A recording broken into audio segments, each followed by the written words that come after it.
Welcome back. The Trump administration canceling nearly $700 million worth of offshore wind projects at nationwide ports, overhauling 12 major projects granted by the Biden administration. One project in Northern California's Humboldt Bay was getting more than $420 million in federal funding. Joining me now is U.S. Energy Secretary Christopher Wright. Secretary, it's great to see you this morning. Thank you so much for being here. You've got all these projects which are, not necessarily projects that you can rely on. I mean, is the wind blowing? Is the sun shining? And yet hundreds of millions of dollars were going at these projects. Tell us more. Yeah, Maria, no one would build energy projects like these without massive government subsidies, government mandates, government expedited permitting that allows you to go over everyone's objections. So, yeah, the big one at the Energy Department that we pulled back on was mutual with the utility developer as well. They knew there was no way the wind farm was actually going to be built. So why build a transmission line that half the time would just sit there doing nothing and the other half of the time would carry some variable amounts of power? They knew it was just a road to make their electricity prices more expensive. So we had a mutual parting of the ways. These are healthy dialogues about energy. We need to start thinking about Americans. Yeah, and I don't understand why the Democrats pushed this so aggressively. I mean, was this just an ideology that they wanted to push the climate change agenda? Or, I mean, knowing that prices were going to go higher, knowing that these weren't reliable projects, the wind has to be blowing, the sun has to be shining, otherwise you're not getting anything. It's very hard to explain, but yeah, I think it's become, as you say, an ideology that people want to push it. Denmark today has the most expensive electricity in the world. They were the first movers in offshore wind. Germany has the second most expensive, and the United Kingdom is chasing in the record for the most expensive electricity you can.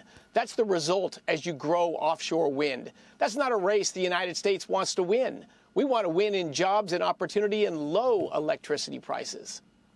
Secretary of the Energy Department also announcing more than $35 million going to 42 projects, all aimed at advancing emerging energy technology. What is that emerging technology? I know that some money went to grid security, nuclear energy, artificial intelligence, manufacturing, and more, as the administration is trying to cut Biden-era green spending and allocate the money toward actually what the country needs. The CEO of the American Energy Institute says progressive environmental groups are linked to, quote, a web of dark money groups, alleging ties to former President Obama and other Democrats as well, Secretary.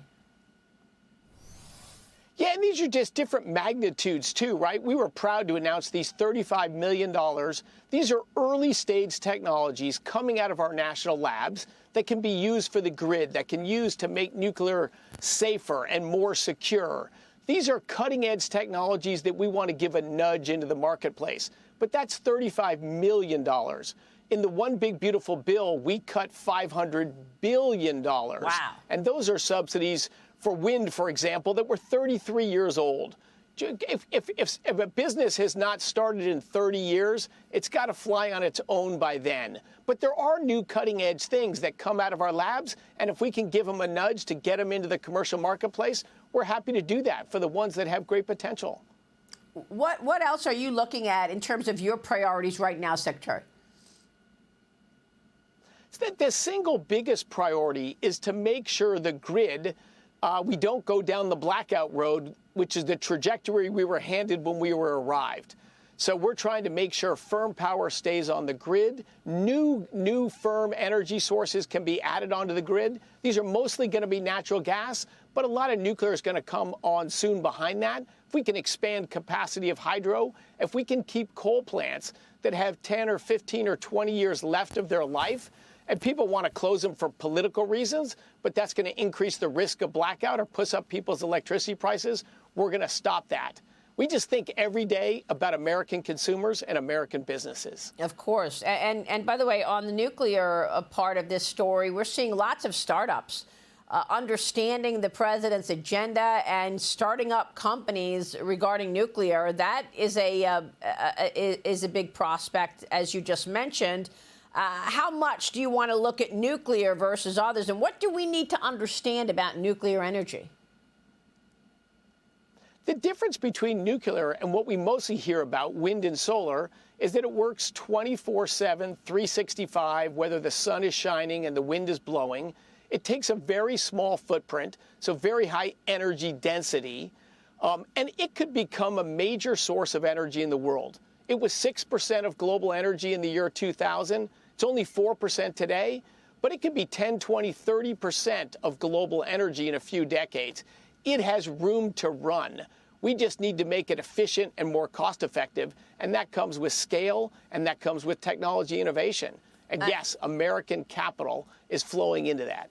I mean, you also recently issued the final authorization for Commonwealth liquefied natural gas, exporting more than 1.2 billion cubic feet of LNG per day to non-free trade agreement countries. You issued an emergency order to ensure grid reliability in the Mid-Atlantic and avoid power outages. Secretary, what do you want to say about these latest projects? And also, what can you say to the rest of the world that the U.S. is back in business when it comes to energy? Why is Europe still buying oil or gas from Russia? Europe lost their way and got driven by climate politics. If we can scare people, we can convince them to put up with anything. A search for relevance, I don't know why Europe lost their way, but they stopped economic growth in that collection of nations 15 or 16 years ago, which is why they have a rise of angry populist parties, and their industry are just leaving their continent. We want to do the opposite in the U.S. We want energy cost affordable here. We want great business conditions. We want to grow jobs and opportunities. The LNG one you mentioned, that's the United States' fastest growing export. Probably in a few years, it'll be our largest export. United States is just the dominant producer of natural gas. It's the world's fastest growing source of energy. Let's have a win for America and a win for our allies. Yeah, I mean, Mario Draghi, former head of Italy and former, central bank head, came out with research recently looking at the regulation in Europe. And I asked Christine Lagarde about this, the fact that America has, five at least $1 trillion companies right now. We've got some companies that are actually valued at $4 trillion or more. The highest valued company in Europe, $300 billion. And that's because of the obesity drugs out of Novo Nordisk. The bottom line is Europe cannot generate $1 trillion company the way America has generated so many of them, and it's because of regulation. Christine Lagarde admitted that when I spoke with her, the president of the ECB, just last week. We're hoping to see our European allies follow the United States' direction and turn back to more common sense on energy, turn back to a drive to put high-paying jobs in their own countries. I think Germany may be pivoting that direction. Fingers crossed, but I see some promising things there. But overall, yes, there's a lot of room to increase the dynamism in Europe. And in the short term and long term, they're becoming an increasing customer for United States energy. Much better to buy your energy from your allies than your enemies. That's right. All right. So what about the utility bills, higher prices? Some Americans are seeing higher utility bills because of AI demand and other technology taking a toll on the power grid. Now, obviously, oil prices are way down. The president was able to rein in inflation after Joe Biden sent it to 40-year highs. But what about higher electricity bills? What can we do about this? And what do you want to say to people who are upset by some bills right now on utilities? Well, electricity prices rose a lot, almost 30% under the Biden administration. It angered Americans. It's part of the reason President Trump was elected and won all of the swing states. That is a key challenge for us, though. Things move slowly in the electricity grid. All sorts of crazy projects were under construction and being built on your electricity grids over the last 4 years. We can't stop all of them. They're going to get finished. That extra expenditure goes into the rate base for the utility, and it pushes up your prices. But we're doing everything we can to build common sense things on those electricity grids and to build electricity in front of the AI demand. So we can both lead China in the race to lead AI, which is critical, and we can also stop the rise in electricity prices. In the next few years, I think we'll make enormous progress on that. But it's what I worry about most 7 days a week. We want to stop the rise in electricity for Americans and reshore jobs and opportunity here. Yeah, all at a time that AI is changing the way we operate on all levels. Secretary, it's great to see you. We so appreciate your work. Thank you. Thanks, Maria. All right, Energy Secretary Christopher Wright, stay with us. We'll be right back.